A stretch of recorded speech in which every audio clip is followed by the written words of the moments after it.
BJP. സർക്കാർ ചരിത്രത്തെ തിരിച്ചു നടത്തുന്നുവെന്ന് സി.പി.ഐ. സംസ്ഥാന കൗൺസിൽ അംഗവും മുൻ മന്ത്രിയുമായ വി.എസ്. സുനിൽകുമാർ. അദാനി സ്കാം അന്വേഷിക്കുക, മോദി സർക്കാരിന്റെ ചങ്ങാത്ത മുതലാളിത്ത നയങ്ങൾ ചെറുത്തുതോൽപ്പിക്കുക, വർഗീയ കലാപങ്ങൾക്ക് അറുതി വരുത്തുക, മണിപ്പൂർ സർക്കാർ രാജിവെക്കുക, ബി.ജെ.പി. സർക്കാരിന്റെ കേരളത്തോടുള്ള അവഗണന അവസാനിപ്പിക്കുക തുടങ്ങിയ ആവശ്യങ്ങൾ ഉന്നയിച്ചുകൊണ്ട് സി.പി.ഐ. ദേശീയ പ്രക്ഷോഭത്തിന്റെ ഭാഗമായി വടക്കാഞ്ചേരി മണ്ഡലം കമ്മിറ്റി ഓട്ടുപാറ ബസ് സ്റ്റാൻഡ് പരിസരത്ത് സംഘടിപ്പിച്ച സായാഹ്ന ധർണ ഉദ്ഘാടനം ചെയ്ത് സംസാരിക്കുകയായിരുന്നു അദ്ദേഹം.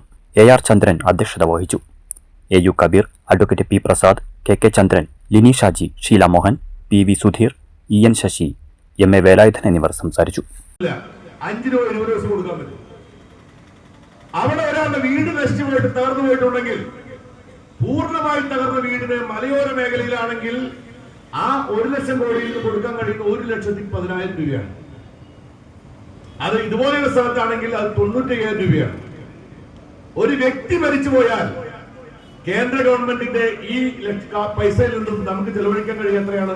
1 ലക്ഷം രൂപയാണ്. റോഡ് തകർന്നിട്ടുണ്ടെങ്കിൽ 1 കിലോമീറ്ററിന് റോഡ് പുനഃസ്ഥാപിക്കാൻ കേന്ദ്ര ഗവൺമെന്റ് എത്ര കോടി തന്നാലും സംസ്ഥാന ഗവൺമെന്റ് അതിൽ നിന്ന് 1 കിലോമീറ്റർ 70,000 രൂപയെ ചെലവഴിക്കാൻ പറ്റുള്ളൂ. ഒരു പാലം തകർന്നിട്ടുണ്ടെങ്കിൽ ആ പാലം തകർന്ന് 2 ലക്ഷം രൂപയെ സംസ്ഥാന ഗവൺമെന്റിന് ഉപയോഗിക്കാൻ പറ്റുള്ളൂ. അതാണ് നിയമം.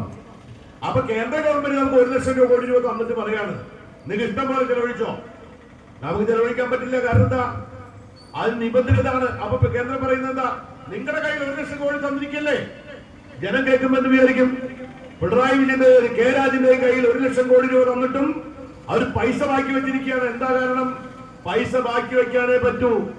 ആ പൈസ, ഒരു പൈസ പോലും ഇവര് പറയുന്ന നിബന്ധന പ്രകാരമല്ലാതെ ചെലവഴിക്കാൻ ഞങ്ങൾക്ക് കഴിയില്ല. പക്ഷേ ഒരു കാര്യമുണ്ട്. എന്താ അറിയാമോ?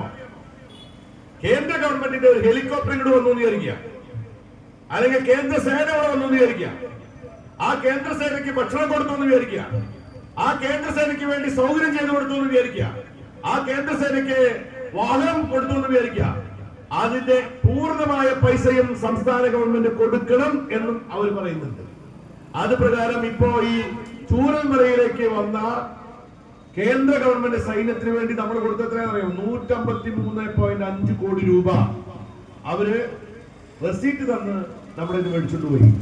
പക്ഷേ നമുക്ക് പാവപ്പെട്ട അവിടെ മരിച്ചുപോയാൽ കൊടുക്കാൻ കഴിയുന്നത് 1 ലക്ഷം രൂപയാണ്.